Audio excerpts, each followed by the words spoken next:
Iran చమురు కూడా ఎగుమతి అవ్వదు. చైనా కావచ్చు లేకపోతే ఇతర దేశాలకి ఇరాన్ చమురు ఎగుమతులు కూడా. China is the first sufferer sir. ఒకవేళ అదే జరిగితే చెప్తాను నేను అనేది, ఇరాన్ నుంచి ఎగుమతి అయ్యేటువంటి దేశాలు, ఇరాన్ కూడా ఇట్ సెల్ఫ్ ఇబ్బంది పడుతుంది. ఎందుకంటే ఆయిల్ చైనాకి సరఫరా చేయలేదు కదా మొత్తం. అందుకని అది ఒక ఎత్తుగడ అనేటువంటిది ఒకటి. రెండోది ప్రెషర్ పెంచడానికి.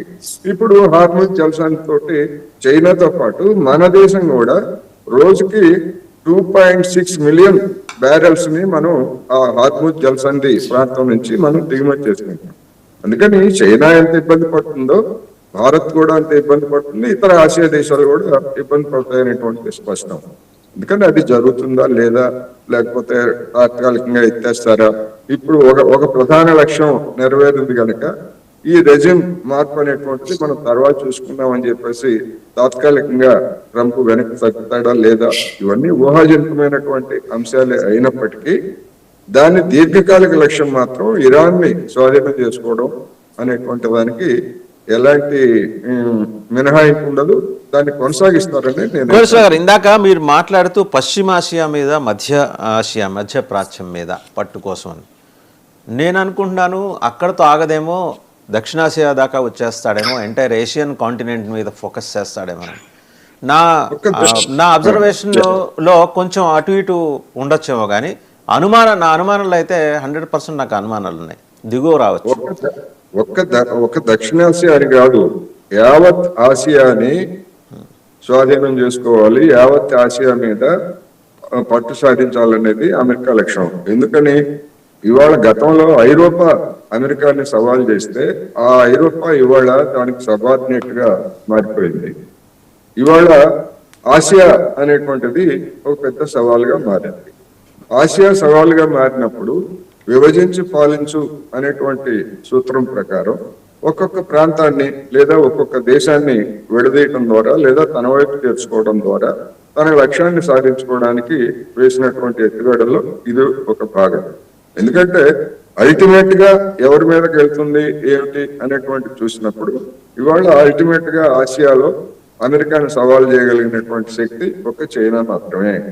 మన దేశం మనం చూసాం, మనం ఇక్కడ ఉన్నటువంటి పాలకవర్గం అంటే అదానీ, అంబానీ ఇట్లాంటి వాళ్ళు వీళ్ళ ప్రయోజనాలకు దెబ్బ తగలకుండా గడిచినటువంటి 20 సంవత్సరాలుగా అమెరికాతో వాణిజ్య ఒప్పందాన్ని మన్మోహన్ సింగ్ అధికారంలో ఉన్నా లేకపోతే నరేంద్ర మోడీ గారు ఉన్నా కానీ వీళ్ళందరూ అడ్డుకున్నారు. ఎందుకంటే అటువంటి ఒప్పందం జరిగితే తమకు నష్టం అనేటువంటి దాంతోనే తప్ప వేరే కాదు. అటువంటిది మరి దాన్నే సహించలేనటువంటి అమెరికా మన మీద ఎన్ని ఆంక్షలు పెట్టిందో. మనం అప్పుడు ఇరాన్ ను అణు పరీక్షలు జరిపితే ఇది దాడి చేసింది.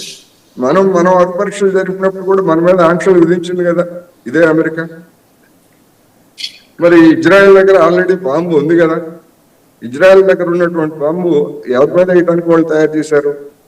అందుకని ఇవన్నీ కూడా అంతర్జాతీయంగా ఉన్నటువంటి పరిణామాల్లో ఇరాన్ మీద ఒక షాక్ మాత్రమే. మీరన్నట్టుగా అమెరికాకి మిత్రులు అంటూ ఎవరూ లేరు. వాడి ప్రయోజనాల కోసం మిత్రత్వం నటిస్తాడు తప్ప ఎవరినైనా కూడా సహించడు. ఎందుకంటే అమెరికాకి అగ్రాధిపత్యం ఉన్న తర్వాత దాన్ని సవాల్ చేసేటువంటి భారత్ అయినా, చైనా అయినా, ఇంకో దేశమైనా దాన్ని సహించేటువంటి సమస్య లేదు.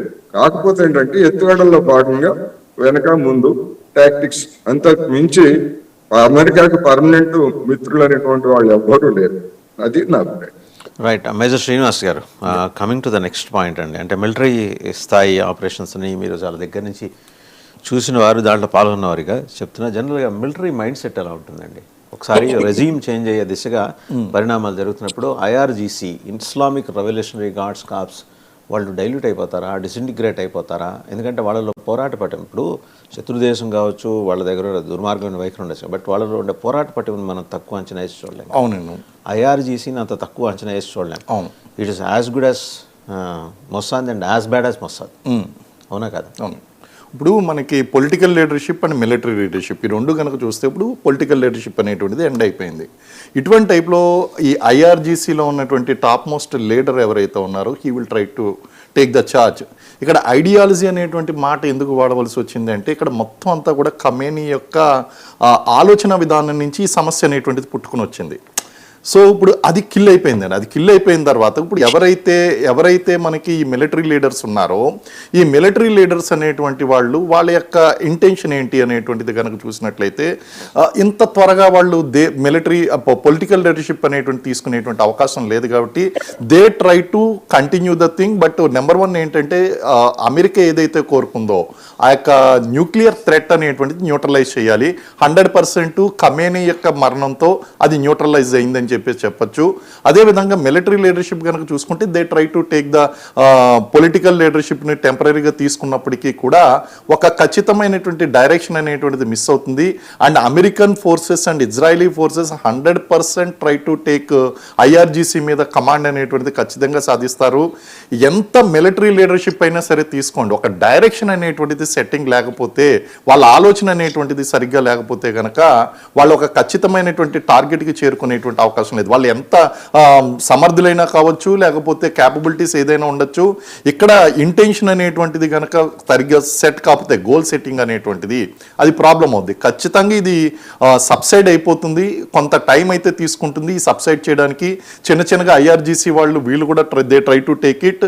బట్ ఖచ్చితంగా అమెరికా అండ్ ఇజ్రాయెల్ ఇద్దరు కలిసి టార్గెటెడ్గా